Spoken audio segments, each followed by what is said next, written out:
తెలంగాణ గ్రామ పంచాయతీ ఎన్నికల్లో చాలా చోట్ల హింసాత్మక ఘటనలు మనం చూస్తున్నాము. మొన్నటికి మొన్న చూసుకుంటే ట్రాక్టర్తో గుద్దిన సంఘటనలు కావచ్చు, అలాగే నిన్న చూసుకుంటే ఆసిఫాబాద్ నిర్మల్ జిల్లాలో గెలిచిన అభ్యర్థిని చెట్టు కట్టేసి కొట్టిన సంఘటనలు. ఈ రోజు నిన్న రాత్రి సాయంత్రం విజయోత్సవ ర్యాలీలో కత్తులతో దాడి చేసిన సంఘటన పెద్దపల్లి జిల్లా అంతర్గంలో కలకలం సృష్టించిందని మనం చెప్పుకోవచ్చు. పెద్దపల్లి జిల్లా అంతర్గాం టీటీఎస్లో అయితే విజయోత్సవ ర్యాలీలో రవి భానుత్ పైన అదే ప్రత్యర్థి అయినటువంటి కాంగ్రెస్ ప్రత్యర్థులు తనపై దాడి చేయడంతో విచక్షణ రహితంగా కత్తులతో దాడి చేయడంతో తన అపారస్మక స్థితిలోకి వెళ్ళడం మనం చూసుకోవచ్చు. అయితే తెలంగాణ గ్రామ పంచాయతీలో మొదటి విడత రెండో విడత పంచాయతీలు ముగిసాయి. ఇందులో చాలామంది గెలిచిన అభ్యర్థులపై ప్రత్యర్థులు అయితే దారుణమైన ఘటనలు చోటు చేసుకుంటున్న పరిస్థితి మనం చూసుకోవచ్చు. అయితే ప్రత్యర్థులు గెలుపు ఓటమిని జీర్ణించుకోలేక ఎవరైతే గెలిచిన అభ్యర్థులు ఉంటారో వారిపైన అయితే దాడికి దిగుతున్నారు. తాజాగా పెద్దపల్లి జిల్లా అంతర్గాంలో కలిగింది. రవి భానుత్ అనే వ్యక్తి మొన్న గెలిచిన తర్వాత విజయోత్సవ ర్యాలీ చేస్తున్న నేపథ్యంలో ఆ ర్యాలీలో కాంగ్రెస్ ప్రత్యర్థి అయినటువంటి శంకర్ నాయక్ అనే అభ్యర్థులు రవి నాయక్ పైన అయితే విచక్షణ రహితంగా కత్తులతో పొడవడంతో తన ఉటిన ఆసుపత్రికి తరలించడం జరిగింది. హాస్పిటల్కి తరలించడం కూడా జరిగింది. అయితే తనకు తీవ్రమైన గాయాలయ్యాయి.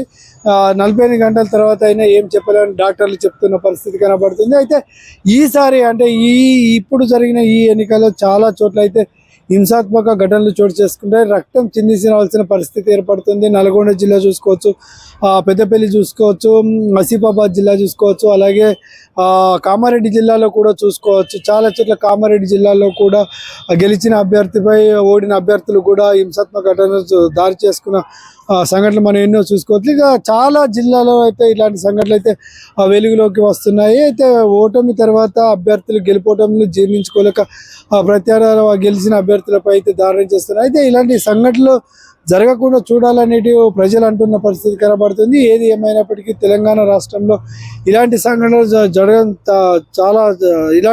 జరగడం శోచనీయమని చెప్తున్న పరిస్థితి కనబడుతుంది. 10 రోజులుగా నాకు సపోర్ట్ చేస్తున్నటువంటి యువకులను బెదిరించినప్పటికీ మేము సామరస్యంగా ఎలక్షన్లో వెళ్ళడం జరిగింది. ఇక్కడ కూడా ఎలాంటి ఇష్యూస్ లేకుండా ట్రాన్స్పరెంట్గా ప్రతి ఒక్కరితో గొడవ పెట్టుకోకుండా మంచి ఎలక్షన్లో, ఎందుకంటే ఒక చదువుకున్న విద్యావంతుడిగా నేను ఎలక్షన్లో ఎలాంటి ఇష్యూ జరగద్దని పోలీసు వారికి సహకరించాలనే ఉద్దేశంతో ఎక్కడ కూడా నేను ఎలాంటి కంప్లైంట్ కూడా చేయలేదు. ఎందుకంటే ఈ ఎలక్షన్లు అనేది 14 రోజులు మాత్రమే జరుగుతుంది, తర్వాత కలిసి ఉండాలనే ఉద్దేశంతో నేను ఎక్కడ కూడా ఎవరిని కూడా ఏం అనలేదు. కానీ నిన్న గెలిచిన తర్వాత ఎవరైతే నాకు సపోర్ట్ చేసిరో వాళ్ళందరినీ కూడా భయభ్రాంతులకు గురి చేస్తూ మీరు ఎట్లా బతుకుతారో చూస్తామని చెప్పి భయభ్రాంతులకు గురి చేస్తూ వాళ్ళని బెదిరించడం జరుగుతుంది.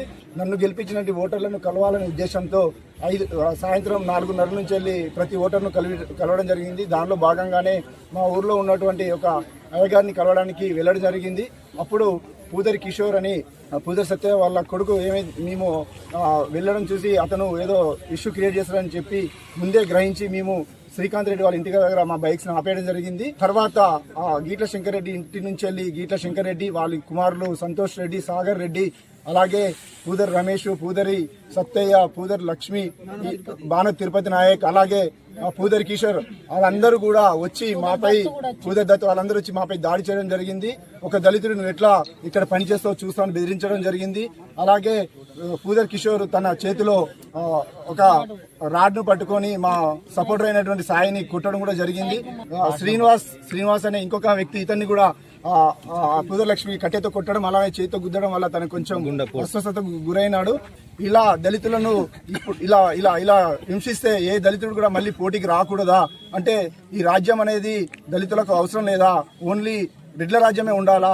ఒక దళితుడు ఎట్లా చేస్తావు అని చెప్పి నన్ను బెదిరించడం, నువ్వు ఎందుకు వచ్చినావు, నువ్వెవరు ఇక్కడ అని చెప్పి నన్ను బెదిరించడం. అంటే ఎన్ని రోజులు నేను భయపడుతూ బతకాలి? ఒక విద్యావంతుడిని 11 సంవత్సరాలు సాఫ్ట్వేర్ కంపెనీలో పనిచేసిన నాకే ఇలా ఉంటే ఒక నార్మల్ వ్యక్తి ఏ విధంగా ఈరోజు గ్రామాలలో పోటీ చేయడానికి ముందుకు వస్తాడు అనేది మీరందరూ భావించాలి. అత్తపై కోడలు గెలుపు, మామపై కోడలు గెలుపు, అలాగే కొడుకుపై తండ్రి గెలుపు, ఇలాంటి సంఘటనలు మనం మొన్నటి వరకు చూసాం.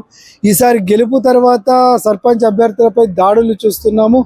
అందరినీ కలుసుకుంటూ వెళ్తూ వెనకాల నుంచి వచ్చిన ప్రత్యర్థులు అయితే కత్తులతో దాడి చేయడంతో తన అపారస్పక స్థితిలోకి వెళ్ళడంతో ఇబ్బంది పడిన పరిస్థితి కనబడింది అని చెప్పడం జరిగింది. అయితే ఇలాంటి సంఘటన కలకలం సృష్టిందని చెప్పుకోవచ్చు. ఇలాంటి దారుణాలు చేయకూడదని చెప్తున్నారు. ఏదైనా ఉంటే కూర్చుని మాట్లాడే పరిస్థితి చేయాలి. ఆ గెలుపోవటంలో సహజ. సర్పంచ్ ఈ 5 సంవత్సరాలు ఒకరుంటారు, మరొక 5 సంవత్సరాలు మరొకరు గెలుపోవడం సహజంగానే ఇలాంటి సంఘటనలు చేయడం దారుణం అని చెప్తున్న పరిస్థితి కనబడుతుంది. ఏదేమైనప్పటికీ తెలంగాణ రాష్ట్ర వ్యాప్తంలో పంచాయతీ ఎన్నికల్లో రక్తం చిందించాల్సిన పరిస్థితి ఏర్పడుతుంది. ఏ క్షణాన ఓడిపోయిన ప్రత్యర్థులు గెలిచిన ప్రత్యర్థిపై దాడులు చేస్తారని భయాందోళన సర్పంచులు అయితే గురవుతున్న పరిస్థితి కనబడుతుంది. ఏదేమైనా తెలంగాణ జిల్లాలో ఇలాంటి ఘటనలు జరగడం బాధాకర విషయాన్ని ప్రజలు తెలుపుతున్న పరిస్థితి కనబడుతుంది.